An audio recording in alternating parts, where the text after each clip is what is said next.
kita buka dengan mengucapkan lafaz basmalah. Bismillahirrahmanirrahim. Semoga pembelajaran kita hari ini membawa berkah nantinya ya. Ini di sini semuanya sudah hadir, ada yang tidak hadir? Hadir, Bu. Ya, alhamdulillah. Pada hari ini materi kita adalah tentang media pembelajaran 3 dimensi. Nah, siapa yang masih ingat minggu lalu kita bahas tentang apa? Media pembelajaran 2 dimensi. Iya, media pembelajaran 2 dimensi. Apa sih media pembelajaran 2 dimensi itu? Saya, Bu. Oke, silakan. Media yang dapat dilihat dari satu arah saja, Bu. Oke, media yang dapat dilihat dari Satu arah. arah. Contohnya apa ya? Gambar. Ya, contohnya gambar ya. Oke, baik. Pada kesempatan kali ini yang akan kita lakukan nanti proses pembelajarannya. Ya, tadi sekitar introduction ya. Kemudian nanti ada connection atau curah pendapat. Apa pendapat kalian? Nanti ada pertanyaan-pertanyaan, kemudian aplikasi di mana nanti kegiatan kita dibagi menjadi 2. Yang pertama kalian diminta untuk menganalisis konsep media pembelajaran 3 dimensi, kemudian jenisnya, fungsinya, kelemahan dan juga kelebihannya. Nah, pada kegiatan kedua kita akan mendesain media pembelajaran 3 dimensi baru, refleksi. Ada 2 pertanyaan di sana. Pertanyaan nomor 1 dulu. Ketika kalian mau menjadi guru SD dan mau mengajarkan tentang organ tubuh manusia misalnya, kira-kira media apa ya yang mau kalian terapkan? Oke, silakan. Patung, Bu, boneka. Patung, boneka boleh, bagus. Apalagi? Ya? Torso, oke. Kita simpan dulu jawabannya ya semua. Kita masuk ke selanjutnya. Dasar berpikirnya kita menerapkan pembelajaran ya dengan menggunakan media itu adalah ini.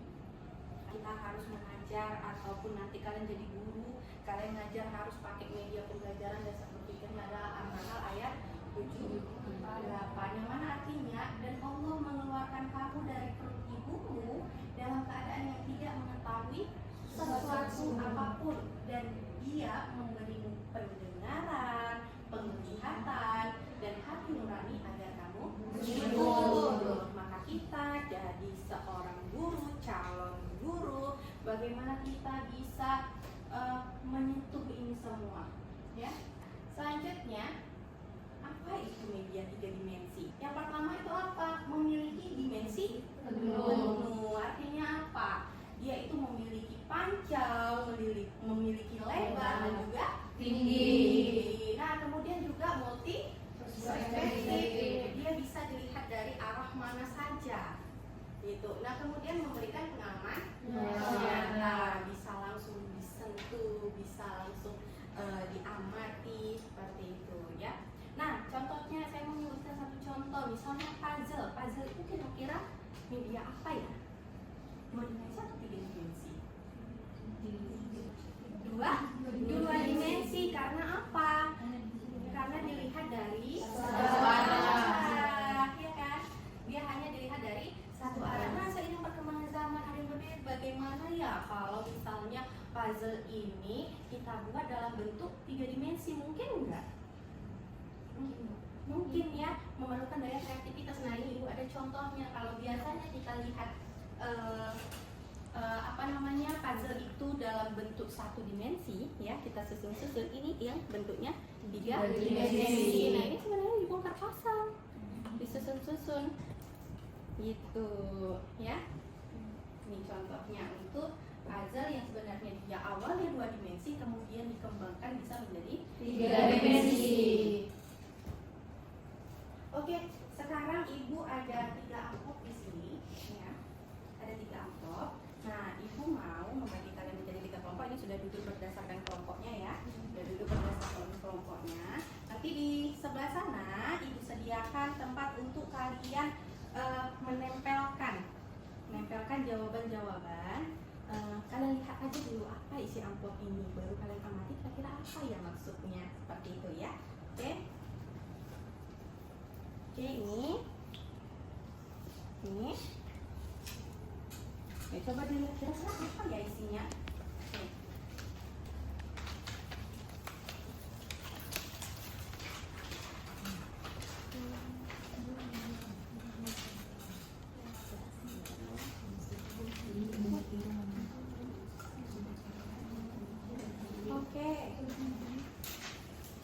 amplopnya itu berisi tentang ada media pembelajaran 3 dimensi, berarti dia yang duluan menempelkan pada papan.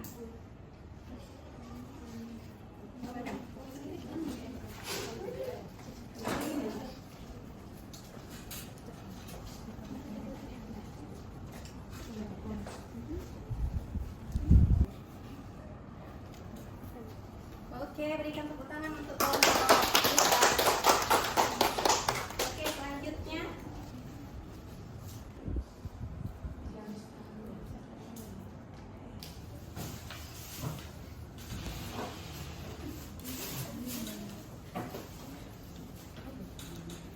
semua hasilnya bagus sekali ya. Jadi ada fungsi, jenis, kelebihan, dan Kelemahan. Mungkin ini tadi kenapa ini ya?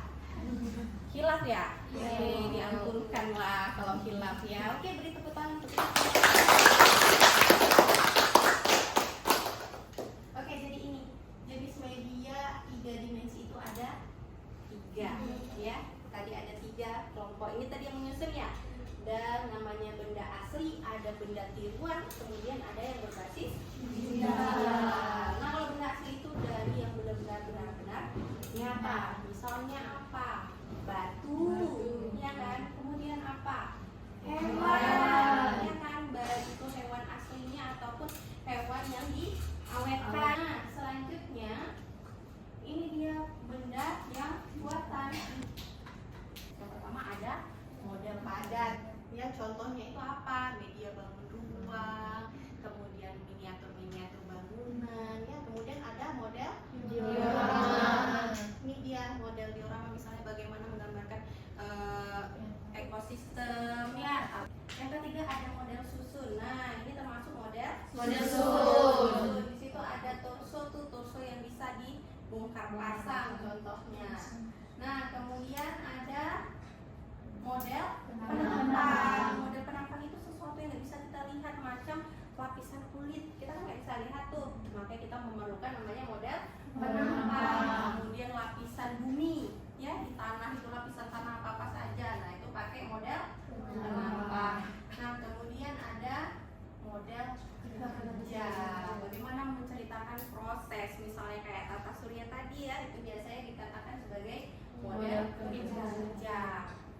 Oke, selanjutnya untuk yang digital, ada digital, dia ada virtual reality. Pernah kalian pakai VR, pergi ke time zone, pakai VR? Pernah? Nah, itu dia termasuk virtual reality. Kemudian ada yang augmented reality, sebenarnya nggak ada nih, tapi dilihat atau di scan itu ada. Nah, ini bisa contohnya ya. Pernah nggak kalian lihatnya? Contohnya, ini saya ada gambar ya, saya berikan ke kelompok. Bisa kalian scan yang ada di layar. Volumenya dinaikkan.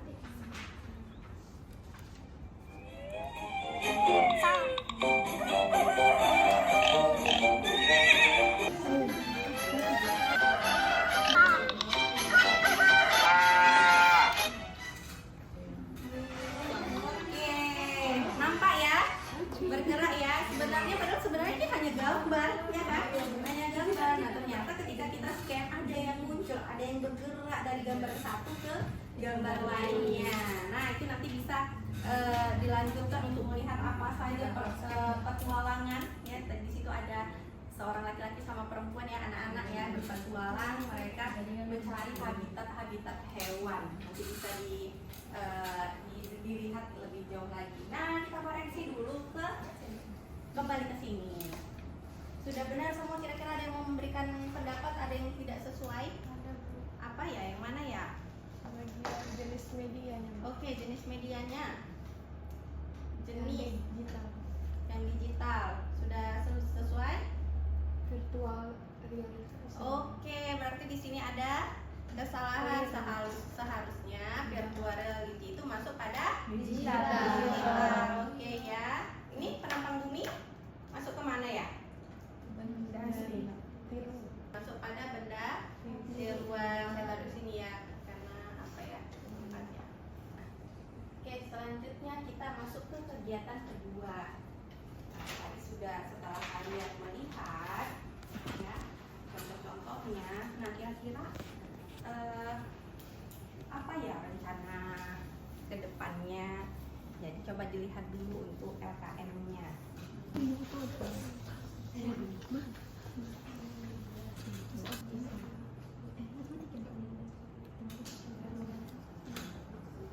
Perwakilan dari kelompok berapa yang mau maju presentasi?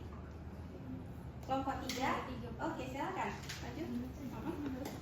Bacain, yang lainnya mendengarkan ya. Media yang kami gunakan itu kubus ajaib tentang matematika. Nah, contohnya IPS Sistem Tata Surya. Kelas sasaran, kami memilih kelas 5 SD.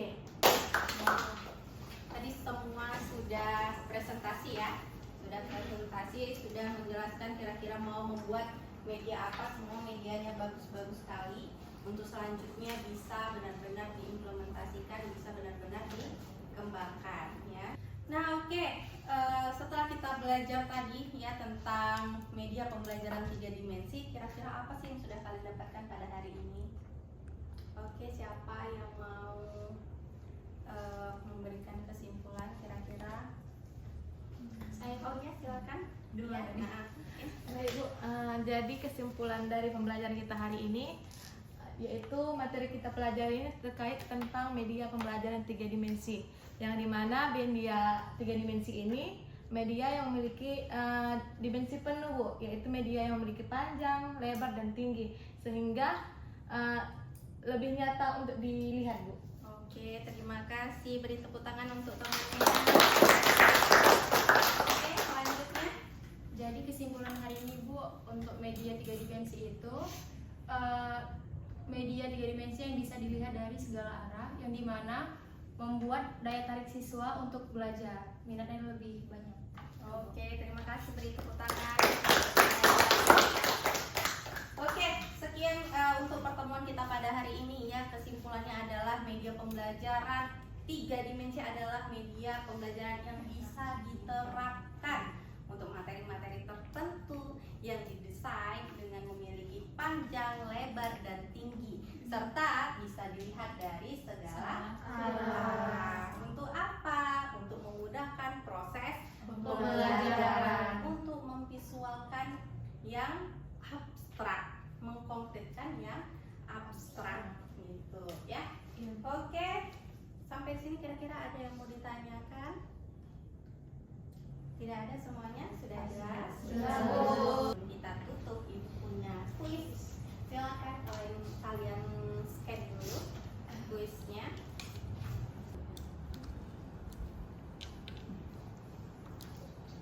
Sudah mengerjakan kuisnya? Sudah nampak nilainya? Sudah, Bu. Semoga misalnya ada yang dapat nilainya masih kurang maksimal, bisa dimaksimalkan di pertemuan-pertemuan berikutnya. Itu kita masuk pada akhir dari jam perkuliahan kita ya, karena kita juga dibatasi oleh waktu. Saya tutup dengan mengucapkan